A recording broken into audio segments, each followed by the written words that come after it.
Salam sejahtera, salam penuh sukacita. Bisa berjumpa kembali dengan Bapak Ibu, seluruh jemaat GCC, Jesus Christ Community, baik di Indonesia maupun di luar negeri, dan juga seluruh umat Kristen dimanapun Anda berada. Senang sekali hari ini saya bisa melanjutkan pelajaran kita dengan tema kesuksesan dengan judul Sukses di Dunia, Sukses ke Sorga. Sebelum kita melanjutkan pembahasan kita ini, kita akan berdoa, mohon Tuhan Yesus pimpin sertai kita. Mari kita berdoa. Di dalam nama Tuhan Yesus Kristus kami berdoa. Terima kasih Tuhan Yesus.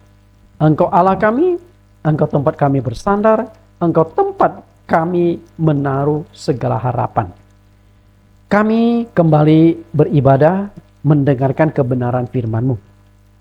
Hari ini kami akan melanjutkan pembahasan kami. Di sesi yang terakhir, di sesi yang ketiga, sukses di dunia, sukses ke sorga. Singkapkanlah kebenaran ini, supaya ketika kami menjalani kehidupan sebagai manusia, kami memperoleh apa yang disebut dengan kesuksesan di dunia, dan bagaimana kami bisa sukses menuju kerajaan sorga. Tidak ada gunanya kami sukses di dunia, menjadi orang yang kaya raya, populer, dan juga bisa nikmati hidup ini karena kami punya badan sehat, keluarga kami bahagia, tapi setelah kami mati masuk neraka. Tidak ada gunanya. Karena itu Tuhan, di sesi yang terakhir ini Engkau ajarkan kami bagaimana yang disebut dengan kesuksesan yang sesungguhnya. Kami siap mendengarkan kebenaran firman-Mu di dalam nama Tuhan Yesus Kristus. Amin. Bapak Ibu, seperti yang saya sudah katakan, bahwa kesuksesan adalah tema. Nah, dari tema ini saya kembangkan menjadi 3 judul. Dengan judul sukses di dunia, sukses ke sorga. Ini adalah sesi yang ketiga dan juga sesi yang terakhir. Karena memang ini mini seri.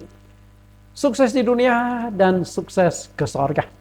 Ketika kita berbicara tentang kesuksesan, dari sesi pertama sampai sesi yang kedua, saya selalu tekankan makna sukses, sudut pandang sukses, pemahaman tentang kesuksesan antara manusia dengan Allah itu berbeda.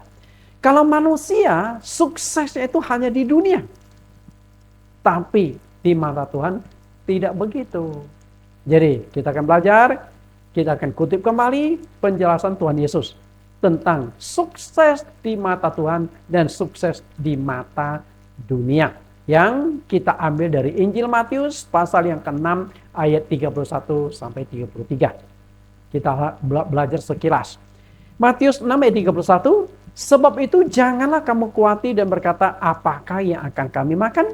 Apakah yang akan kami minum? Apakah yang akan kami pakai? Nah, semua yang dituliskan di sini adalah berbicara tentang kesuksesan di dunia. Makanannya mewah, pakaiannya mewah, minumannya yang sehat-sehat, yang enak-enak, tempat tinggalnya mewah, fasilitasnya mewah. Artinya engkau menjadi orang yang sukses di dunia. Banyak uang, banyak simpanan emas, banyak properti, dan lain sebagainya. Ayat 32, semua itu dicari bangsa-bangsa yang tidak mengenal Allah. Karena itu jika engkau hanya sukses di dunia, engkau bisa nikmati hidup. Duitmu banyak, engkau terkenal, engkau banyak properti, kendaraanmu banyak. Tapi setelah mati, masuk neraka, engkau tidak ada gunanya. Ada gunanya. Okay? Makanya pada sesi yang pertama saya tawarkan, engkau mau jadi apa? Kaya raya di dunia, setelah mati masuk neraka. Atau miskin di dunia, hidupmu kere, setelah mati masuk surga. Mana yang kau pilih? Tuhan tidak mau engkau pilih dua-duanya. Tuhan maunya adalah engkau sukses di dunia. Di dunia engkau banyak duit, terkenal, dan juga nikmati hidup. Nah, setelah engkau mati, engkau bisa masuk surga. Itu yang dikehendaki oleh Tuhan. Tuhan katakan, semua itu dicari bangsa-bangsa yang tidak mengenal Allah. Jika engkau tidak mengenal Allah, engkau pengharapan hidupmu hanya di dunia. Tapi karena engkau percaya kepada Yesus, maka engkau harus utamakan dulu kerajaan Allah dan kebenarannya. Maka semua itu akan ditambahkan kepadamu. Tuhan sudah buktikan kok. Dia mengubah 5 roti 2 ikan dimakan 5.000 orang yang sudah saya kupas di sesi yang kedua. Bagi Anda yang belum menonton sesi yang kedua, nonton kembali. Karena itu sangat unik bagaimana Tuhan Yesus melakukan pelipat gandaan. Dari hanya 5 roti, 2 ekor ikan bisa dimakan 5.000 orang. Yesus lakukan pelipat gandaan mencapai ribuan kali. Yesus sanggup kok mengubah air menjadi anggur. Jika air putih bisa diubah menjadi anggur, bagi Tuhan mengubah daun-daun pohon menjadi dolar Amerika, tidak ada yang sulit bagi Dia, sanggup. Artinya Tuhan bisa, Tuhan sanggup lakukan itu. Tapi jika engkau sudah sukses semuanya, nikmati semuanya, setelah mati masuk neraka, nggak ada gunanya. Maka Tuhan Yesus tegaskan lagi di Matius 16:26, apa gunanya seseorang memperoleh seluruh dunia, semua manusia di dunia engkau punya, keturunanmu kali, semua harta kekayaan di dunia engkau punya, tanah, bangunan, kendaraan engkau punya, tapi setelah engkau mati engkau masuk neraka, apakah gunanya? Nggak ada gunanya. Puluhan tahun yang lampau, saya kenal seorang pengusaha. Pengusaha ini punya 4 buah pabrik. Tapi dia kena kanker paru-paru. Nah, di waktu kena kanker paru-paru, dia masuk ke rumah sakit usaha. Dia sewa 2 ruang kamar VIP. 1 VIP untuk pasien. 1 lagi untuk keluarganya. Banyak jaga di sana. Nah, ketika kami kunjungi, dokter sudah vonis loh, dia hidupnya tinggal beberapa bulan. Karena kanker paru-parunya sudah stadium akhir. Waktu kami besok ketemu dengan beliau, pakai oksigen, merem saja, lemas sekali. Ketika dipanggil, Pak Ben, dia hanya buka mata sebentar, setelah itu tutup lagi. Nah, akhirnya kami doakan. Awalnya sudah banyak tokoh agama, macam-macam agama, karena dia seorang pengusaha yang sukses sehingga pergaulannya luas, sehingga para tokoh-tokoh agama sudah datang sampai mereka ambil keputusan sudah nggak mau didoakan. Untunglah kami kenal salah satu jemaat kami namanya Pak Beni, kenal sama anaknya. Nah, Pak Beni inilah yang akhirnya mengajak tim basuh ini gereja saya untuk mengunjungi Pak Benjamin ini. Waktu itu ketika kami masuk, ya dia terima karena anaknya kenal sama jemaat kami kan. Kami doakan. Awalnya mereka sudah ambil keputusan, ya sudah nggak usah didoakan lagi karena memang sudah wafat. Dokter sudah angkat tangan, sudah didoakan banyak tokoh agama, bahkan pendeta-pendeta juga sudah banyak yang doakan, tidak hasil. Merosot terus badannya. Selesai doa kami pulang. Besoknya anaknya telepon ke gereja, Pak, boleh nggak tolong datang doakan lagi papa kami? Ternyata setelah kami doakan, dia merasa napasnya itu agak longgar. Tadinya agak berat, walaupun pakai oksigen, tapi berat sekali seakan-akan ada sebuah beban yang menimpa paru-paru dia. Nah, akhirnya kami datang lagi. Nah, sejak saat itu kami jadi langganan. Kami doakan, sebulan lewat, bukan makin drop, tapi kondisi makin membaik. 2 bulan, 3 bulan, yang dokter voniskan beberapa bulan sudah lewat, badannya makin segar. Nah, suatu ketika waktu kami kunjungi pas jam makan, kami ngobrol-ngobrol, saat itu dia sudah copot oksigen. Ada satu kalimat yang dia ucapkan sangat membuat saya terkesan. Dia berkata, dulu sewaktu saya masih muda, saya beranggapan duit segala-galanya. Saya mati-matian berjuang, mati-matian bekerja. Dulu dia tuh sangat miskin. Sampai akhirnya dia sukses mempunyai 4 buah pabrik. Lalu dia berkata, baru sekarang saya tahu duit bukan apa-apa, nggak ada apa-apanya. Bapak Ibu, kalau kita berkata, duit nggak ada apa-apanya, Mungkin kita menghibur diri karena kita nggak punya duit. Bayangkan seorang tukang becak berkata, oh duit mah nggak penting, duit nggak ada apa-apanya. Itu menghibur diri. Nah ini orang kaya yang ngomong, punya 4 buah pabrik besar. Dia berkata, duit nggak ada apa-apanya. Sekarang, dokter mana yang berani terima tantangan saya? Saya siap keluarkan uang 1 karung penuh.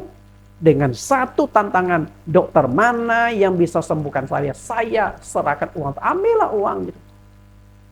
Bapak Ibu yang saya kasih, kita baru tahu. Engkau sukses di dunia, nggak ada gunanya. Setelah mati, nggak masuk surga. Tapi puji Tuhan, kami akhirnya doakan tuntun sampai akhirnya dia sempat dibaptis di gereja. Setelah itu 1 tahun lebih baru dia meninggal. Memang nggak sembuh, tapi setidaknya dia sudah menemukan Tuhan, sudah mengenal Yesus Kristus sebagai juru selamat pribadinya. Bapak Ibu yang saya kasih, tidak ada gunanya sukses di dunia. Apakah tolak ukur sebuah kesuksesan menurut Tuhan Yesus? Lihat kembali Matius pasal 6 ayat 32. Sukses di mata Tuhan, sukses di mata dunia. Engkau memiliki semuanya. Punya banyak harta kekayaan, punya banyak simpanan uang, populer, terkenal, bisa nikmati hidup ini, banyak properti. Ini sukses di mata dunia. Tapi nggak cukup. Yesus katakan di ayat yang ke-33, tetapi carilah dahulu kerajaan Allah dan kebenarannya, maka semuanya itu akan ditambahkan kepada orang. Bahkan dibandingkan sukses di dunia dengan sukses ke surga, harus sukses duduk ke surga, bukan di dunia. Karena apa? Sukses di dunia bisa dikejar, sukses ke surga, apakah Anda masuk surga setelah mati? Masalahnya duit masih bisa dicari besok lusa. Tapi surga, kalau hari ini kita mati, apakah kita masuk surga? Jadi maksud Tuhan, dahulukan kerajaan Allah dan kebenarannya. Karena itu jika Anda disuruh pilih, apa pilihanmu? Nah ini adalah pengulangan. Sukses di dunia tetapi gagal ke surga? Atau gagal di dunia namun engkau sukses ke surga? Atau sukses di dunia setelah mati masuk surga? Mana yang Anda pilih? Bapak Ibu yang saya kasih. Dan ternyata Tuhan menghendaki kita ada di posisi ini. Sukses di dunia, tapi juga sukses ke surga. Jika Anda hanya sukses di dunia, gagal ke surga, Anda akan seperti orang kaya dengan Lazarus ini. Jadi orang kaya dengan Lazarus adalah satu ilustrasi. Dua-duanya tuh kurang. Orang kaya, dia sukses di dunia, dia bisa nikmati setiap hari pesta pora dan berpakaian mewah. Setelah mati, masuk ke alam maut. Sedangkan Lazarus, miskin. Hidupnya sengsara, tidak ada teman. Setelah mati, mayatnya pun kita nggak tahu buang kemana. Hanya punya satu-satunya teman, seekor anjing yang selalu menjilat boroknya. Anjing pun mau jilat boroknya karena mendapatkan manfaat dari borok yang dia jilati. Maaf kata, anjing kan nikmati yang kotor-kotor begini. Tuhan maunya engkau sukses di dunia, tapi juga sukses masuk ke surga. Itu yang Tuhan tawarkan. Untuk kesuksesan di dunia, hadirkan Tuhan Yesus dalam setiap usahamu. Itu pelajaran yang lalu yang susah saya kupas. Yesus bisa melakukan pelipat gandaan dari 5 roti 2 ikan bisa dimakan oleh 5.000 orang yang dicatatkan di Matius pasal yang ke-14 ayat 13-21. Bayangkan 5.000 orang yang nikmati makan 5 roti 2 ikan itu 5.000 orang. Artinya Yesus bisa lakukan pelipat gandaan sampai ribuan kali.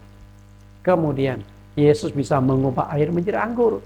Berarti Yesus juga bisa mengubah daun-daun pohon menjadi duit. Yesus bisa mengubah kertas-kertas menjadi duit. Enggak ada yang usah. Karena Yesus sudah buktikan kemampuannya itu. Kemudian Yesus bisa menggerakkan ikan-ikan di danau. Datang ke bawah perahu murid-murid. Menabrak jaring murid-murid. Sampai 153 ekor ikan-ikan besar. Mereka tangkap dan berhasil ditarik ke dalam perahu. Artinya, Yesus sanggup membuat engkau kaya raya, sanggup membuat engkau sukses. Tapi nggak ada gunanya kesuksesan itu setelah engkau mati masuk neraka. Maka Tuhan maunya engkau dua-duanya. Nah, bicara sukses di dunia, sudah saya kupas di sesi pertama dan sesi kedua. Khususnya di sesi yang kedua, sangat Jelas, saya sudah kupaskan. Yesus sanggup membuat engkau sukses. Tinggal engkau mencari rahasia mendapatkan kesuksesan Tuhan itu apa. Dan sesi yang terakhir ini, sukses menuju ke surga. Berarti sesi yang terakhir ini saya tidak membahas lagi bagaimana engkau sukses di dunia. Tapi bagaimana engkau bisa sukses menuju ke surga. Itu yang paling penting. Karena hidup kita kan berakhir. Katakanlah sekarang engkau sukses, punya segala-galanya. Bisa nikmati segala-galanya. Apalagi yang engkau butuhkan? Surga. Betul? Karena engkau nikmati hari ini. Setelah engkau mati, jangan sampai tidak masuk surga. Maka tema pelajaran, tema firman Tuhan ini sangat bagus. Sukses di dunia, sukses menuju ke surga. Apa yang Bapak Ibu lihat? Nggak usah saya jelaskan pun Anda tahu. Ini kotak, Anda nggak usah cari. Dia yang akan cari Anda. Anda nggak usah mengejar. Dia akan kejar Anda. Peti mayat. Apakah Anda yakin Anda pasti diselamatkan? Ketika pertanyaan saya ajukan kepada semua orang yang percaya adanya Tuhan, pasti mereka menjawab, ya kami yakin selamat. Dan itu sangat penting. Kenapa saya akan kata penting? Karena kita nggak tahu kapan kita mati. Pengkhotbah 9:12, karena manusia tidak mengetahui waktunya. Seperti ikan yang tertangkap dalam jala yang mencelakakan, dan seperti burung yang tertangkap dalam jerat. Begitulah anak-anak manusia terjerat pada waktu yang malang, kalau hal itu menimpa mereka secara tiba-tiba. Kematian bisa terjadi menjara. Kematian bisa terjadi secara tiba-tiba. Nggak bisa diduga. Masalahnya adalah setelah engkau mati, engkau masuk surga apa enggak? Nah itu yang jadi persoalan. Di dunia saat ini ada 8,5 miliar manusia. Dari 8,5 miliar terbagi menjadi 3 kelompok keyakinan. Keyakinan. Jadi semua manusia termasuk orang ateis punya keyakinan, punya kepercayaan. Kita lihat. Kelompok pertama adalah orang ateis. Mereka punya keyakinan enggak? Ada, Pak. Keyakinan mereka apa? Allah itu nggak ada. Itu keyakinan. Surga neraka itu nggak ada. Kehidupan setelah kematian nggak ada. Penghakiman nggak ada. Nah itu kepercayaan orang-orang ateis. Ya urusan mereka lah. Mereka percaya seperti itu. Lalu penyembah Allah jamak. Di dalam kepercayaan mereka banyak dewa-dewi. Tuhan lebih dari satu. Nah kemudian kelompok ketiga penyembah Allah tunggal. Allah itu hanya ada satu. Hanya ada 3 agama di dunia yang menganut Allah itu tunggal. Agama Yahudi atau Yudaisme, agama Kristen, Kristen Katolik maupun Protestan, dan agama Islam. 3 agama. Bapak Ibu yang saya kasihi, ketika berbicara keselamatan, ateis kita coret. Bagaimana mereka selamat? Kalau percaya Tuhannya aja nggak dipercaya, surga neraka. Nah tinggal jamak dan tunggal.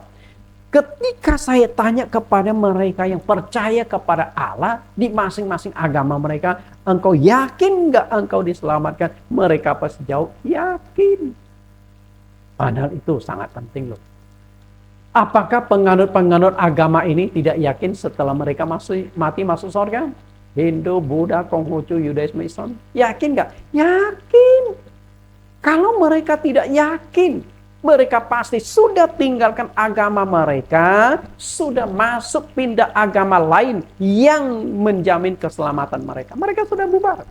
Mereka sudah tinggalkan agama mereka. Tapi kenapa mereka masih bertahan, masih aktif di agama mereka? Korban waktu, tenaga, uang di agama mereka. Karena mereka yakin agama mereka menyelamatkan. Bapak Ibu yang saya kasih. Bahkan karena yakin, lalu mereka berusaha menarik agama-agama lain ke mereka, termasuk Kristen. Jadi orang Kristen banyak yang tertarik ke Buddha, Hindu, Konghucu, dan juga Islam. Karena agama masing-masing pasti mengatakan ajaran mereka benar. Agama mereka menyelamatkan. Sehingga Kristen yang tidak punya pondasi yang bagus di dalam iman, tidak memahami kebenaran, ketariklah mereka ke agama-agama lain. Maka tidak heran banyak pendeta yang pindah ke agama ini, agama itu, tinggalkan Tuhan Yesus. Sekarang nggak ada pondasi yang jelas. Karena penting kita bicara konsep keselamatan. Tapi ketika agama-agama ini dihadapkan dengan ayat ini, nah ini jadi masalah. Yohanes 14 ayat 6, Yesus berkata, "Akulah jalan dan kebenaran dan hidup. Tidak seorang pun," perhatikan kata, "tidak seorang pun yang datang kepada Bapa kalau tidak melalui aku."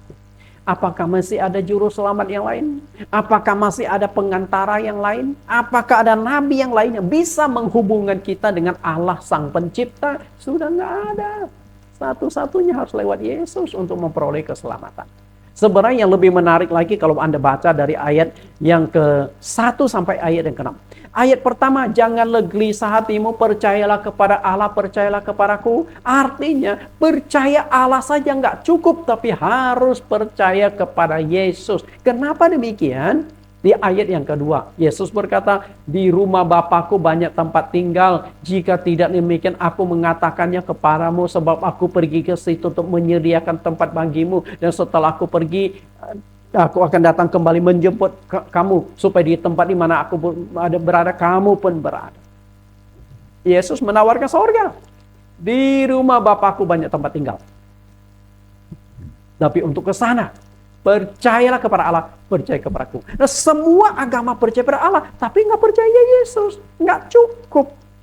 Karena Yesus pergi ke surga menyediakan tempat bagi kita, menciptakan surga. Para nabi, tokoh agama hanya menawarkan surga, bukan pencipta surga. Pencipta surga adalah Yesus. "Aku pergi ke sana menyediakan tempat bagimu." Bapak Ibu saya kasih. Lalu ayat yang keempat, "Kemana aku pergi, kamu tahu jalan ke situ." Thomas berkata, "Tuhan, kami engkau pergi." Tuhan berkata, "Akulah jalan, kebenaran, hidup. Tidak seorang pun datang kepada Bapa kalau tidak melakukan." Yang tahu jalan ke surga adalah Yesus. Bukan nabi, bukan rasul. Kenapa demikian? Karena yang datang dari surga adalah Yesus. Dari Roh Kudus turun ke dalam rahim Maria, lahirlah Yesus. Dari surga ke dunia. Setelah tugasnya selesai, dia kembali ke surga. Maka tidak ada nabi, rasul yang setelah dikubur hidup kembali lalu naik ke surga. Enggak ada. Yesus saja. Karena dia bukan dari surga, bahkan bukan dari dunia. Dia dari surga, harus kembali ke surga. Lalu kita dihadapkan dengan ayat ini juga. Kisah Rasul 4 ayat 12. "Dan keselamatan tidak ada di dalam siapapun juga selain di dalam Dia. Sebab di kolong langit ini," perhatikan, "utara, timur, tidak ada nama lain yang diberikan kepada manusia yang olehnya kita dapat diselamatkan." Hanya ada satu di dunia ini yang bisa menyelamatkan kita, nama Yesus Kristus. Karena itu, jika Allah itu hanya satu, Allah itu Esa, tidak mungkin Allah yang Esa akan mengirimkan banyak juru selamat ke dunia. Enggak. Allah yang Esa hanya akan mengirimkan satu juru selamat ke dunia.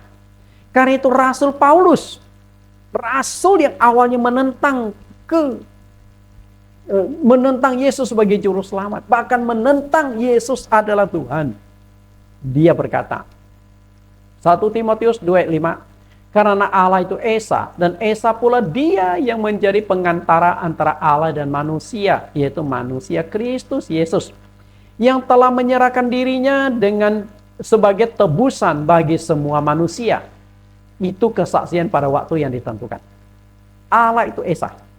Maka hanya ada satu pengantara antara manusia dengan Allah yang Esa, yaitu manusia Kristus Yesus. Dialah pengantara. Anda tidak akan bisa sampai ke surga kalau tidak melalui sang pengantara itu. Dengan kata lain, Yesus Kristus adalah juru selamat dunia. 1 Yohanes 4:14, "Dan kami telah melihat dan bersaksi bahwa Bapa telah mengutus anaknya menjadi juru selamat dunia." Yesus juru selamat dunia.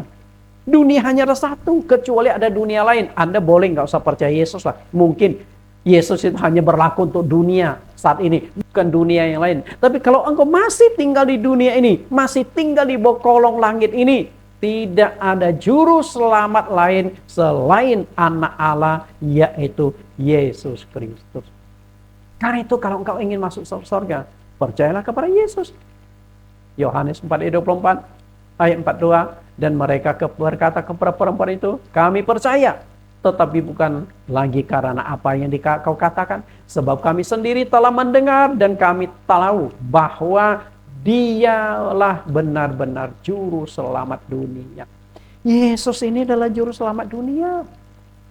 Nah, kalau dia juru selamat dunia, kalau ingin selamat, engkau tidak bisa tinggalkan Yesus. Engkau harus terima Yesus, harus percaya kepada Yesus, dan hidup sesuai dengan apa yang dikehendaki oleh Tuhan Yesus. Jadi kita sudah temukan, sukses ke surga harus mengenal Allah. Maka Yesus berkata, semua itu dicari bangsa-bangsanya tidak mengenal Allah. Artinya, percaya Allah belum tentu mengenal Allah. Dua hal yang berbeda. Engkau percaya tapi nggak mengenal, kepercayaanmu jadi sia-sia. Anda sembah bukan Sang Pencipta, maka harus mengenal. Oke? Nah, Yesus Kristus adalah juru selamat dunia, ditegaskan oleh Tuhan Yesus di Yohanes pasal 3:16, karena begitu besar kasih Allah akan dunia ini. Perhatikan kata dunia ini. Artinya, Anda masih tinggal di dunia ini, masih tinggal di bumi ini, utara, timur, barat, selatan, maka Yesus adalah juru selamat.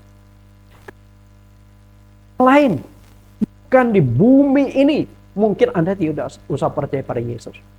Karena Allah mengutus anaknya ke dunia supaya setiap orang yang percaya kepadanya tidak binasa. Setiap orang tanpa kecuali, siapapun engkau, suku, bangsa, bahasa, jenis kelamin, umur, siapapun engkau, setiap orang yang percaya kepadanya tidak binasa, melainkan beroleh hidup yang kekal. Artinya, kehidupan yang kekal itu hanya dalam Yesus.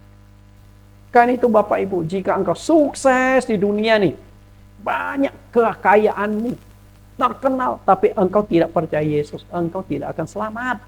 Artinya engkau hanya sukses di dunia. Ya, sukses di dunia, tapi gagal ke surga. Nah, untuk bisa sukses di dunia dan sukses ke surga, engkau harus percaya Yesus. Dialah juru selamat tunggal. Melalui Yesus Kristus, kalau engkau buka hatimu, percaya kepadanya, engkau akan kehidupan hidup yang kekal. Itu yang pertama. Bapak Ibu yang saya kasih di dalam Tuhan. Nah, masalah kedua. Tadi saya sudah jelaskan, Yesus juru selamat tunggal. Artinya, hanya Yesus Kristus yang bisa menyelamatkan manusia, bukan agama. Agama tidak menyelamatkanmu. Percaya pada Yesus. Dia yang menjadi juru selamatmu. Dia yang menjadi juru selamatmu. Lalu bagaimana dengan sekarang orang Kristen? Sebagai umat Kristen, apakah engkau benar-benar yakin diselamatkan? Setelah Anda mendengar penjelasan saya barusan, bahwa Yesus Kristus adalah satu-satunya juru selamat, pasti Anda berkata, aduh puji Tuhan, syukurlah saya menerima, saya percaya Yesus, saya mengenal Yesus sebagai juru selamat pribadi. Saya sudah maju selangkah. Coba direnungkan kembali. Anda yakin gak sih diselamatkan? Saya tanya demikian, pasti Anda akan tegas. Yakin dong Pak Nathan, saya kan percaya Yesus. Saya kan percaya dia sebagai satu-satunya juru selamat. Bapak Ibu yang saya kasih. Apa sih yang mendasari keyakinan Anda bahwa Anda pasti diselamatkan? Ketika Anda berargumentasi dengan orang lain, engkau harus punya alasan atas argumentasimu itu. Ketika engkau berkata, aku yakin aku diselamatkan. Lalu keyakinan Anda itu apa? Oke. Mungkin Anda akan berargumentasi. Saya kan sudah percaya Yesus. Bukankah Pak Nathan ajarkan Yesus adalah juru selamat tunggal satu-satunya? Saya sudah terima dan saya yakin 100% Yesus adalah juru selamatku. Oke. Saya akan tekun berdoa kepada Allah. Saya tekun beribadah. Setiap minggu saya ke gereja. Gereja buka ibadah 1 kali, saya datang 1 kali. Buka ibadah 2 kali, saya 2 kali. Buka ibadah 5 kali. Sesi pertama sampai sesi yang kelima, saya tidak pulang ke rumah. Saya hanya beristirahat di gereja, langsung nyambung sesi 2, langsung nyambung sesi ketiga. Karena saya ingin beribadah kepada Tuhan. Saya akan mengasihi sesama manusia seperti ajaran Tuhan. Kasihilah sesamamu manusia seperti dirimu sendiri. Saya mengasihi Tuhan Yesus. Kasihilah Tuhan Allahmu dari segenap hati, segenap jiwa, segenap kekuatan. Saya sudah jalankan Pak Pendeta. Kasih. Saya aktif melayani Tuhan. Jadi ini, jadi itu. Main musik, oke. Nyanyi, oke. WL, oke. Saya bisa khotbah juga, Pak Pendeta. Wah, luar biasa deh pokoknya. Saya memiliki talenta besar. Ini bisa, itu bisa. Dan mungkin Anda akan ajukan lagi 1001 alasan yang akhirnya melandasi keyakinanmu. Saya pasti masuk surga. Tapi tunggu dulu Bapak Ibu. Itu keyakinan sepihak, keyakinanmu. Karena ketika berbicara tentang keyakinan, semua agama, bukan hanya Kristen, yakin mereka juga selamat masuk surga. Semua agama. Ya? Dan ketika berbicara keyakinan internal, semua orang Kristen yakin mereka masuk surga. Tapi tunggu dulu. Kita lihat jawaban Tuhan Yesus di Matius 7 ayat 21 sampai 23. Apakah benar bahwa sudah Kristen maka keselamatannya sudah pasti terjamin? Kita lihat penjelasan Tuhan. Matius 7 ayat 21 sampai 23. Bukan setiap orang yang berseru kepadaku, Tuhan, Tuhan akan masuk ke dalam kerajaan surga. Nah, gimana tuh? Tadi Anda yang yakin masuk surga itu. Bukan setiap orang yang berseru. Berseru kepada siapa? Pasti nama Yesus. Kita berdoa kepada Yesus. Berseru kepada Tuhan menunjukkan kita punya iman, ketakunan, keaktifan dalam ibadah. Tuhan Yesus katakan, bukan itu. Melainkan dia yang melakukan kehendak Bapakku yang di surga. Lalu ayat 22. Pada hari terakhir, artinya perkembangan agama Kristen akan sangat pesat bahkan mencapai puncaknya. Banyak orang akan berseru kepadaku, Tuhan, Tuhan, bukankah kami bernubuat demi namamu, mengusir setan demi namamu, mengadakan banyak mujizat demi namamu. Yang berseru kepada nama Tuhan Yesus bukan jemaat lagi, tapi levelnya pendeta-pendeta. Dan yang berseru kepada Tuhan bukan pendeta biasa lagi, tapi pendeta-pendeta besar, pendeta-pendeta yang dikaruniakan bisa usir setan. Kalau Anda gimana? Usir setan atau diusir setan? Kita takut sama setan. Bisa sembuhkan macam-macam penyakit. Pernubuat yang bisa tahu akan hal-hal yang akan datang. Biasa lagi tapi pendeta level tinggi. Bapak Ibu yang saya kasih. Nah, kalau Anda yang tidak bisa bernubuat, tidak bisa lakukan tanda heran mujizat, Anda yang takut setan ketika saya tanya, yakin gak masuk surga setelah mati? Yakin, karena saya percaya Yesus. Kalau Anda yakin 100%, maka di ayat 22 para hamba-hamba Tuhan itu yakin 1000%. Oh, saya bisa lakukan mujizat, masa gak masuk surga Pak Nathan? Yang benar dong. Tunggu dulu. Ayat 23 jawabannya. Pada waktu itulah aku akan berterus terang kepada mereka dan berkata, aku tidak pernah mengenal kamu. Enyalah daripadaku kamu sekalian pembuat kejahatan. Ini kan jadi masalah Bapak Ibu. Ternyata waktu itu baru Tuhan berkata, aku tidak kenal kau. Repot.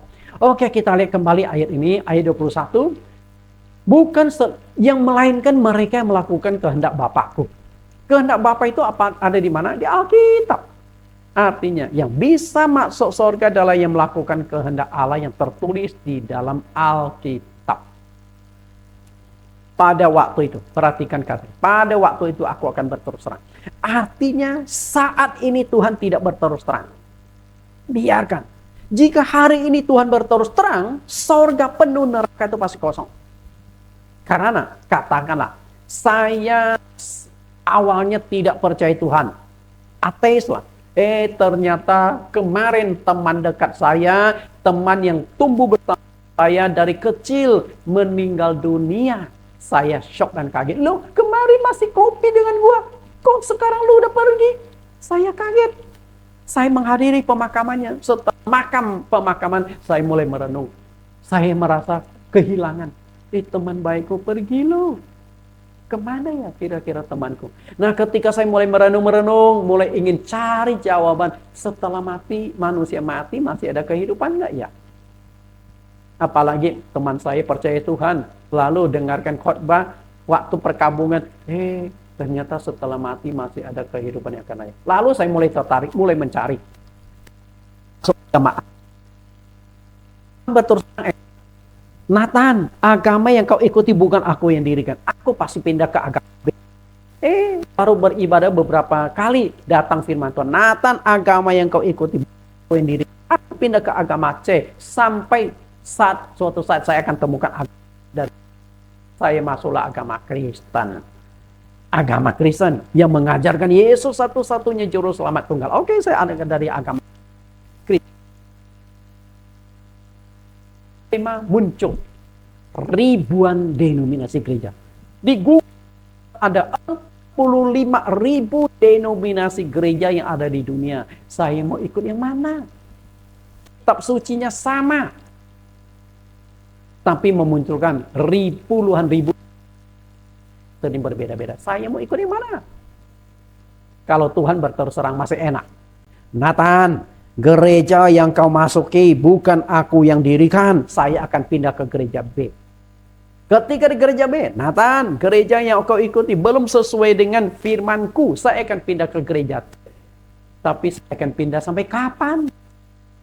Di Indonesia 326 sinode. Kapan saya bisa temukan sinode yang benar dan bertahan di sana aku bisa selamat? Karena itu Tuhan berkata, pembuat kejahatan.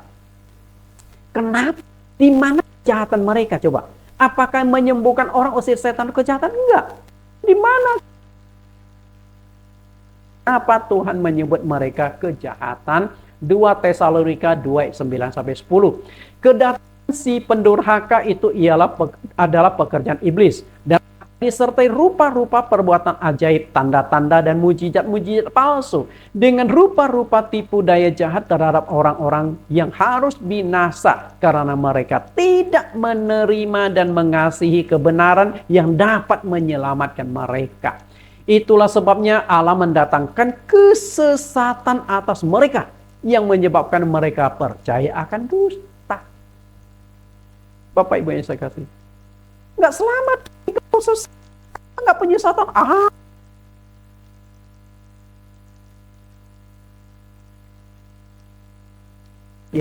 Yang ketujuh, celakalah dunia dengan segala penyesatannya. Penyesatan harus ada, tetapi celakalah orang yang mengerjakannya. Pendeta-pendeta yang bisa lakukan tanda heran dan mujizat, Anda jangan melihat tanda heran dan mujizatnya. Jangan melihat dia lakukan tanda heran mujizat. Dia lakukan tanda heran dan mujizat dalam nama Yesus. Mujizat terjadi. Jadi kecoh. Melihat tanda heran mujizat yang dilakukan dalam nama Yesus pasti dari Tuhan. Belum tentu.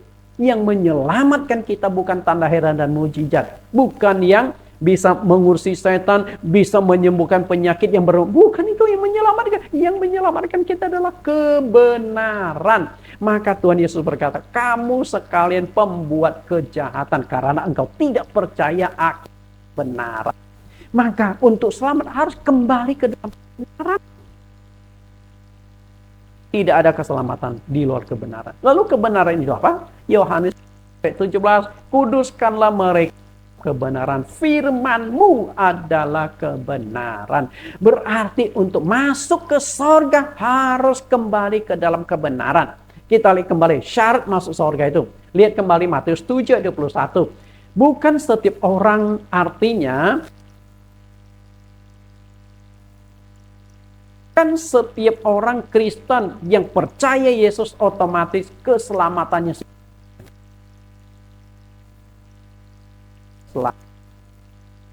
Keselamatanmu adalah melakukan kehendak Bapa di sorga. Kehendak Bapa itu apa? Pertama, percaya Yesus. Kehendak Bapa itu apa? Taat melakukan firman Tuhan. Kalau disuruh baptis, baptis. Kalau suruh perjamuan kudus, perjamuan kudus. Kalau suruh basuh kaki, lakukan semua itu. Kalimat ini adalah penegasan Tuhan Yesus tentang syarat keselamatan. Nah, jadi ayat 21 kita bagi dua nih. Bukan setiap orang yang berseru kepada Tuhan akan masuk surga. Artinya engkau sudah menjadi Kristen. Kristen tentu enggak menjamin keselamatan engkau. Yang menjamin keselamatan engkau adalah apakah engkau taat melakukan firman Tuhan. Nah, ini bicara syarat. Jadi syarat keselamatan bukan hanya percaya Yesus saja, tapi harus taat menjalankan perintah-perintah Tuhan atau firman Tuhan. Adanya syarat untuk memperoleh keselamatan juga pernah ditegaskan oleh Tuhan Yesus kepada seorang anak muda yang kaya yang ingin masuk ke surga. Kita lihat dulu dialog pemuda kaya ini. Dia sudah nikmati semua, dia sudah sukses di dunia. Dan dia pintar, dia tidak ingin hanya sukses di dunia, tapi dia ingin juga sukses ke surga. Seharusnya kita belajar sama anak muda ini. Sukses di dunia, dia kaya loh, banyak hartanya. Tapi dia berharap, saya sudah nikmati hidup di dunia, saya jangan sampai setelah mati masuk neraka. Maka dia berjuang, dia sampai akhirnya bisa bertemu dengan Tuhan Yesus. Kita lihat dialog dia dengan Tuhan. Ketaatan merupakan syarat memperoleh keselamatan. Matius 19 ayat 16. Ada seorang datang kepada Yesus dan berkata, Guru, perbuatan baik apakah yang harus kuperbuat untuk memperoleh hidup yang kekal? Jadi dia ingin masuk surga. Ini pemuda yang kaya Bapak Ibu. Ingin masuk ke surga. Untung dia datang kepada Yesus. Atau mungkin dia juga sudah datang kepada pemimpin-pemimpin agama yang lain. Dan pemimpin agama sudah jelaskan menurut versi mereka masing-masing. Dia tidak puas sampai dia bisa bertemu dengan Yesus. Dan bertanya, untuk dapat hidup yang kekal apa sih? Yesus jawab di ayat yang ke-17. Apa sebabnya engkau bertanya kepadaku tentang apa yang baik? Hanya satu yang baik. Tetapi jikalau engkau ingin masuk ke dalam hidup, turutilah segala perintah Allah. Jadi perkataan Yesus, bukan setiap orang yang berseru kepadaku Tuhan akan masuk ke dalam kerajaan surga, melainkan dia yang melakukan kehendak Bapakku yang di surga. Melakukan kehendak Bapa itu maksudnya apa? Turutilah segala perintah Allah kalau engkau ingin masuk ke dalam hidup, masuk ke surga. Jadi jawaban Tuhan Yesus kepada anak muda ini, perintah Allah tentu ada di dalam Alkitab banyak sekali. Bapak Ibu, waktu anak muda ini datang kepada Yesus, belum ada kitab suci perjanjian baru. Masih ada kitab suci perjanjian lama. Nah, kitab suci perjanjian lama saja sudah tebal. Perintah mana yang ada kaitan dengan keselamatan? Tentu tidak semua ayat itu ada hubungannya dengan keselamatan. Kita harus cari. Karena jika setiap ayat, setiap perintah ada hubungannya dengan keselamatan. Anda tahu nggak sih perjanjian lama sampai perjanjian baru terdiri dari 1189 pasal. 1000 pasal lebih. Ayatnya 31.171 ayat. Kalau semua ayat berhubungan dengan keselamatan, siapa yang sanggup menjalankan 31.171 ayat? Berarti kita harus pilih. Kita harus cari mana perintah yang ada hubungannya dengan keselamatan.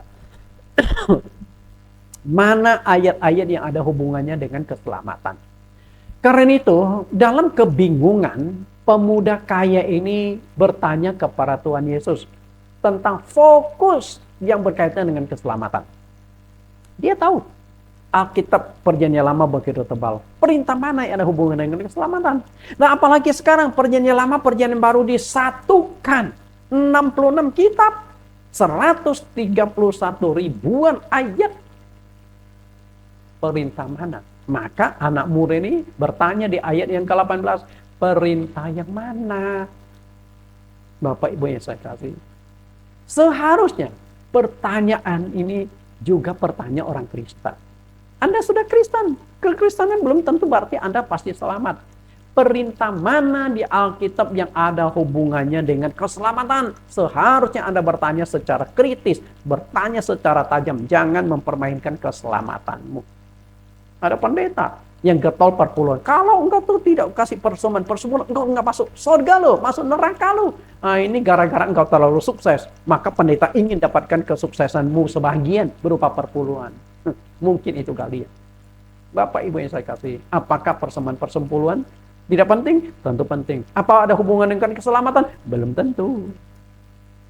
Nggak ada ayatnya.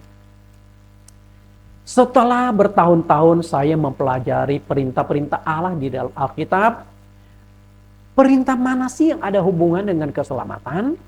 Dan saya temukan ada 5 perintah sangat penting yang ada hubungannya dengan keselamatan. 5 ajaran penting. Dan ternyata kelima ajaran ini sudah diajarkan, sudah dijalankan oleh murid-murid Tuhan Yesus di gereja awal. Karena itulah, dalam khotbah, dalam pengajaran saya selalu arahkan kepada jemaat, kembali ke gereja awal, karena gereja awal ajarannya paling alkitabiah. Hari ini Anda mau ikut sinode mana? Masing-masing sinode punya doktrinnya sendiri-sendiri. Masing-masing sinode mengatakan ajaran mereka paling alkitabiah. Anda mau ikut yang mana?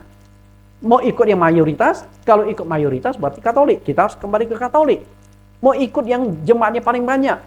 Tinggal kita cari sinode mana, sinode Kristen mana yang paling banyak jemaatnya. Apakah itu patokannya?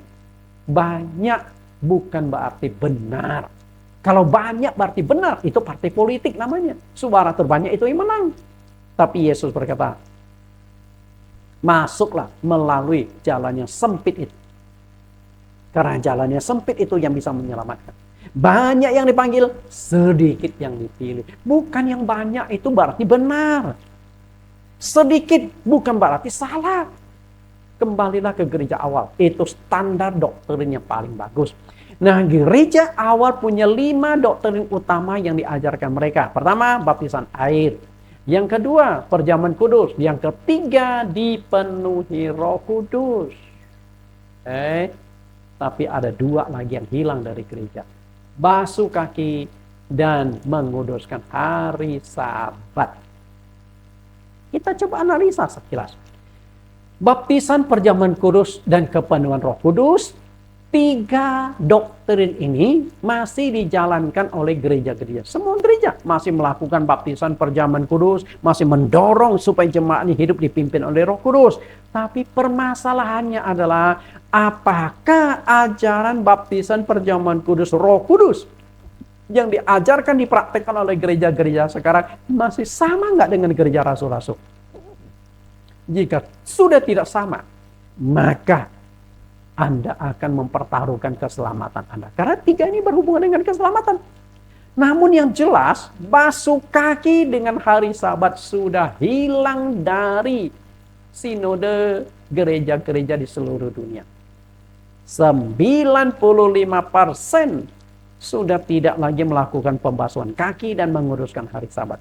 Kalau masih ada, mungkin sisa 5%.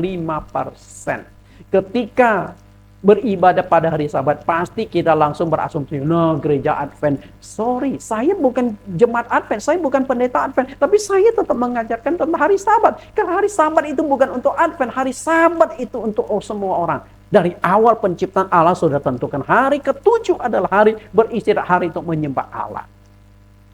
Bapak Ibu yang saya kasih, kita coba analisa.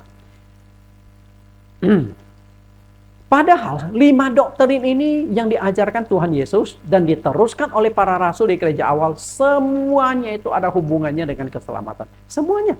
Dan saya akan buktikan. Tentu saya nggak bisa kupas secara keseluruhan. Saya hanya buktikan ayat-ayat inti, beberapa ayat untuk membuktikan bahwa yang saya paparkan ada hubungan dengan keselamatan. Kita lihat baptisan air. Baptisan air ada hubungan dengan keselamatan, ditegaskan oleh Tuhan Yesus sendiri. Markus 16 ayat 16. Siapa yang percaya dan dibaptis akan diselamatkan. Tetapi siapa yang tidak percaya akan dihukum. Engkau hanya percaya Yesus saja nggak cukup.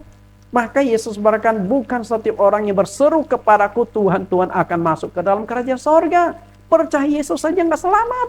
Tapi harus ada tahapan. Baptisan nggak. Maka baptisan dengan Injil itu selalu disatukan. Pergilah beritakan Injil kepada segala makhluk. Sama juga Matius 28 ayat 19. Pergilah jadikan semua bangsa muridku dan baptislah mereka dalam nama Bapa, Anak dan Roh Kudus. Percaya dan baptisan. Kenapa baptisan itu ada hubungan dengan keselamatan? Satu-satunya yang merintangi engkau masuk surga adalah dosa. Semua agama yang percaya kepada Allah, semua agama bergumul melawan dosa. Karena dosa adalah satu-satunya yang merintangi kita masuk surga. Dan dosa itu harus dibereskan. Lalu bagaimana cara membereskan dosa? Tuhan Yesus menawarkan solusi baptisan. Kisah Rasul pasal 2 ayat 38. Jawab Petrus kepada mereka, bertobatlah dan hendaklah kamu masing-masing memberi dirimu dibaptis dalam nama Yesus Kristus untuk pengampunan dosamu. Maka kamu akan menerima karunia Roh Kudus. Baptis dipenuhi Roh Kudus. Dan tujuan kita dibaptis adalah menyelesaikan dosa kita. Nah, kalau dosa kita sudah diselesaikan, kita sudah masuk ke dalam Kristus, tinggal menjalankan perintah-perintah lain. Lalu perjamuan kudus juga ada hubungannya dengan keselamatan. Oke, kita lihat perjamuan kudus. Yohanes 6 ayat 54. Barang siapa makan dagingku dan minum darahku, ia mempunyai hidup yang kekal. Dan aku akan membangkitkan dia pada akhir zaman. Kita menerima perjamuan kudus, tubuh dan darah Tuhan, ada dua khasiat yang akan kita dapatkan. Kehidupan yang kekal dan kebangkitan pada akhir zaman. Karena itu kalau kita terima tubuh dan darah Tuhan, kita akan hidup abadi, hidup kekal. Ayat 58, inilah roti yang telah turun dari sorga, bukan roti seperti yang dimakan nenek moyangmu dan mereka telah mati. Barang siapa makan roti ini, maka ia akan hidup selama-lamanya. Hidup selama-lamanya. Artinya, tubuh dan darah Tuhan berhubungan dengan keselamatan. Kita akan hidup yang kekal ketika kita ikut perjamuan kudus. Permasalahannya adalah, Anda sering ikut perjamuan kudus nggak? Perjamuan kudus di gerejamu sudah benar atau enggak? Kalau baptisannya salah, perjamuan kudusnya salah, gimana? Lalu Roh Kudus. Roh Kudus ada hubungannya dengan keselamatan, dijelaskan Rasul Petrus di Efesus pasal 1 ayat 13. Di dalam dia kamu juga karena kamu telah mendengar firman kebenaran, yaitu Injil keselamatanmu. Di dalam dia kamu juga ketika kamu percaya dimeteraikan dengan Roh Kudus yang dijanjikannya itu. Perhatikan, Roh Kudus adalah meterai. Meterai untuk apa? Meterai yang mensahkan kita adalah milik Allah. Ayat 14. Dan Roh Kudus itu adalah jaminan bagian kita sampai kita memperoleh seluruhnya. Yaitu penebusan yang menjadikan kita milik Allah untuk memuji kemuliaannya. Menjadikan kita milik Allah. Artinya, kalau engkau belum ada Roh Kudus, engkau belum menjadi milik Allah. Berarti nggak ada gunanya engkau berseru kepada Allah. Ya Allah, ya Aba, Bapa, ini aku anakmu. Apakah Tuhan di surga sudah mengakui engkau sebagai miliknya? Kalau Tuhan sudah mengakui engkau sebagai miliknya, Tuhan akan kasih engkau Roh Kudus. Tinggal di dalam hatimu, memeteraikan hatimu. Karena itu Rasul Paulus katakan, jika orang tidak memiliki Roh Kristus, ia bukan milik Kristus. Nah, kalau engkau bukan milik Kristus, berarti engkau tuh belum dimeteraikan. Engkau belum disahkan. Dan kalau engkau bukan milik Kristus, Tuhan Yesus tidak punya kewajiban untuk menyelamatkanmu. Karena engkau tidak berjuang untuk menjadi milik Tuhan. Roh Kudus. Jadi baptisan dipenuhi Roh Kudus, itu dua hal yang sangat penting. Maka ketika malam hari datang kepada Yesus yang dicatatkan di Yohanes pasal 3, Yesus berkata, engkau harus dilahirkan dari air dan roh supaya engkau bisa masuk ke dalam kerajaan Allah. Dilahirkan dari air itu baptisan, dilahirkan dari roh itu dipenuhi Roh Kudus. Lalu apa sih tanda-tanda orang dipenuhi Roh Kudus? Seperti apa? Nah, apakah ketika Roh Kudus masuk tinggal di dalam hatimu tidak ada gejala apapun? Bapak Ibu, jika roh jahat masuk ke dalam tubuh seseorang, kita tahu ini ada roh jahat masuk. Kenapa Roh Kudus masuk ke dalam tubuh kita? Kita nggak tahu, kan aneh. Artinya Ketika Roh Kudus masuk dalam diri kita, kita bisa tahu. Lalu, yang keempat, pembasuhan kaki. Dan ini hilang dari gereja. Padahal basuh kaki juga menentukan keselamatan. Yesus mengumpulkan 12 muridnya, termasuk Yudas Iskariot, dia basuh kaki murid-murid. Dan sebelum kaki Petrus dapat giliran, dia perhatikan. Lalu dia mulai berpikir, kayaknya apa yang dilakukan oleh guruku dan Tuhanku terbalik deh. Mestinya saya yang membasuh kaki Tuhan dan guruku. Kok Tuhan dan guruku membasuh kakiku? Apa? Maka ketika giliran sampai Petrus mau menolak basuh kaki. Tuhan, engkau hendak basuh kakiku. Tuhan, apa nggak salah engkau mau basuh kakiku? Aku ini orang kecil, aku orang hina, aku orang berdosa. Aku tidak layak terima basuh kaki dari engkau. Dan Tuhan Yesus berkata di ayat yang ke-7, Petrus, apa yang aku lakukan, apa yang aku perbuat, engkau tidak tahu sekarang, namun engkau akan mengerti kelak. Artinya Petrus, aku melakukan basuh kaki pasti aku punya tujuan, pasti punya alasan. Bukan asal-asal buatan, bukan sekedar simbol. Bukan sekedar simbol supaya kalian mengasihi, melayani, bukan itu. Tapi tujuan aku basuh kaki engkau adalah supaya engkau mendapat bagian dalam aku. Dijelaskan di ayat yang ke-8. Jadi tujuan basuh kaki adalah mendapat bagian dalam Tuhan Yesus. Bagian apa yang Tuhan Yesus sediakan? Bagian yang paling penting itu adalah keselamatan. Bagian dalam kerajaan sorga. Hilang.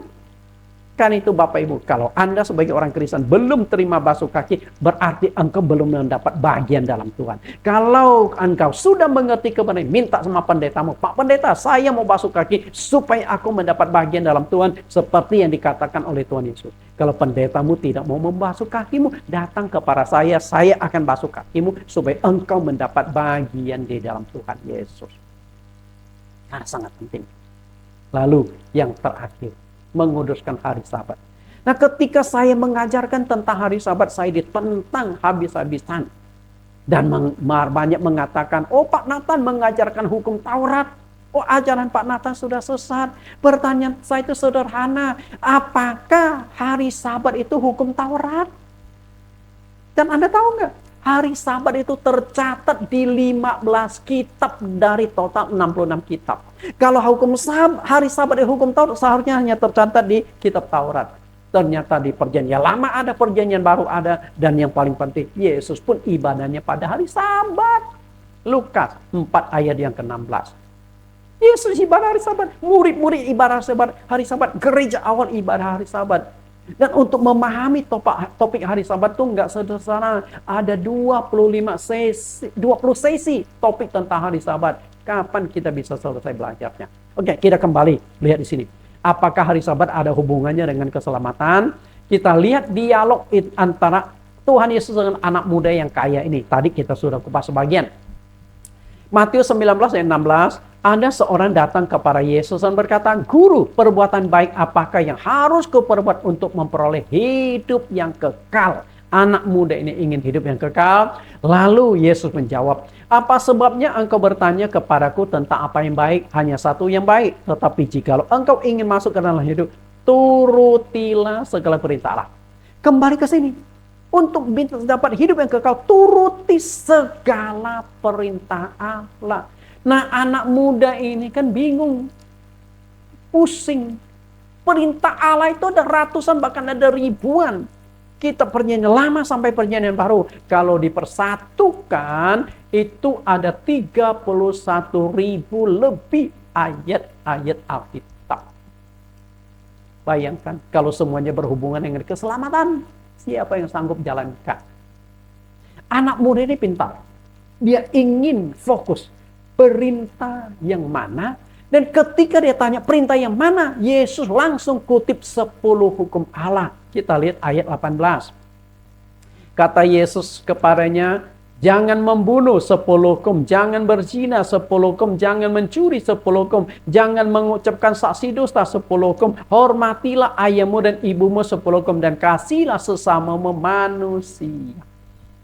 Ketika anak muda kaya ini bertanya, Perintah mana? Yesus langsung kutip 10 hukum Allah. Bapak Ibu yang saya kasihi, Yesus kutip 5 hukum dari 10 hukum Allah.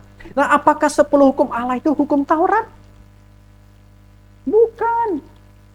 Hukum Taurat ditulis Musa. 10 hukum Allah ditulis oleh Allah sendiri dengan jarinya. Itu sudah beda.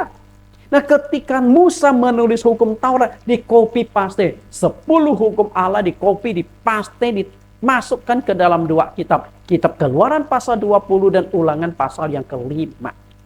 Jadi 10 hukum Allah itu bukan hukum Taurat. 10 hukum Allah bukan manusia yang tulis. Jadi kalau Allah yang menulis saja, Anda berani hilangkan, Anda berani singkirkan.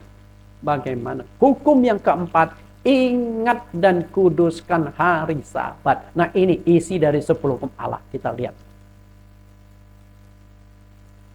Hukum pertama sampai hukum yang keempat. Hubungan kita dengan Allah. Manusia dengan Allah, bangsa Israel dengan Allah. Nah, yang Yesus kutip itu adalah hukum hubungan sesama manusia. Jangan membunuh, jangan berzina, jangan mencuri, jangan mengucapkan saksi dusta. Hormatilah ayahmu dan ibumu. Yesus kutip 5 hukum. Bukan berarti yang masih berlaku tuh hanya 5 hukum. Enggak. Yang berlaku tetap 10 hukum. Yesus mengutip 5. Maksud itu kesatuan. Ada di dalam 10 hukum Allah. 10 hukum Allah tidak boleh engkau abaikan. 10 hukum Allah itu terbagi menjadi 2 bagian, yaitu hukum yang bersifat aktif dan hukum yang bersifat pasif. Apa sih yang dimaksud hukum yang bersifat aktif dan pasif? Hukum yang bersifat aktif artinya harus dilaksanakan, harus dijalankan. Hukum yang bersifat pasif artinya cukup Anda hindari saja. Nah, lihat kembali isi dari 10 hukum Allah, mana yang aktif dan mana yang pasif. Tangkap nggak? Hukum yang bersifat pasif yang saya cetak warna merah dan ada kata jangan ini, jangan itu, jangan membunuh, jangan berzina, macam. Ketika engkau tidak melakukan, menghindari, Anda sudah taat menjalankan firman Tuhan. Jangan mencuri, engkau tidak usah mencuri, bekerja saja sesuai dengan kemampuan. Jangan korupsi, engkau korupsi, Anda melanggar 10 hukum Allah. Bapak Ibu saya kasih. Tapi ada 2 hukum yang aktif. Pertama, ingat dan kuduskan hari Sabat. Jangankan diingat, dihilangkan oleh gereja-gereja sekarang. Padahal ada hubungannya dengan keselamatan. Lalu, hormatilah ayahmu ibumu. Hormati ayahmu ibumu. Bukan pasif tapi aktif. Bukan ketemu orang tua mau hormat, siap gerak. Bukan gitu. Menghormati artinya Anda berbakti, mengasihi, memelihara, mencintai, merawat orang tuamu di saat mereka sudah tua. Aktif. Sama juga. Ingat dan kuduskan hari Sabat. Maka gereja awal masih menjalankan hari Sabat. Murid-murid. Tuhan Yesus sendiri menguduskan hari Sabat. Kok bisa hilang? Bapak Ibu saya kasih. 10 hukum Allah adalah kesatuan hukum yang tidak bisa dipisah-pisahkan. Artinya, 10 hukum Allah, Anda langgar 1. Bukan dianggap 1 pelanggaran. Anda langgar 1, dianggap melanggar 10. Ngeri sekali. Kita lihat. Yakobus 2 ayat 10. Bagaimana Yakobus menjelaskan tentang 10 hukum Allah? Mengerikan apa yang dijelaskan oleh Yakobus. Sebab Yakobus 2 ayat 10. Sebab barang siapa menuruti seluruh hukum itu tetapi mengabaikan 1 bagian daripadanya, ia bersalah terhadap seluruhnya. Sebab ia mengatakan jangan berzina 10 hukum, ia mengatakan juga jangan membunuh 10 hukum. Jadi jika kamu tidak berzina tetapi membunuh, maka kamu menjadi pelanggar hukum kita. Kebayang nggak Bapak Ibu? 10 hukum Allah. Anda langgar 1, dianggap melanggar semuanya. Artinya orang Kristen seluruh dunia sudah berzina, sudah membunuh, sudah mencuri gara-gara mengabaikan Sabat. Nah, apakah pencuri, pembunuh, penzina bisa masuk surga? Coba pikirkan Bapak Ibu. Gara-gara tidak menguduskan hari Sabat, Anda melanggar 10 hukum, bukan melanggar 9 hukum. Apakah Anda bisa selamat? Bapak Ibu yang saya kasih, sukses di dunia, sukses ke surga. Jangan sampai Anda berhasil di dunia, gagal masuk ke surga. sorga. Karena itulah di dalam setiap pengajaran-pengajaran, di dalam setiap khotbah-khotbah saya di gereja kami di GCC, Jesus Christ Community, kami selalu tekankan, selalu mengajarkan tentang 5 ajaran utama yang diajarkan Tuhan Yesus dan diikuti oleh para rasul, diterapkan di gereja awal karena berhubungan dengan keselamatan. Selamat menempuh jalan ke sorga. Tuhan Yesus memberkati kita.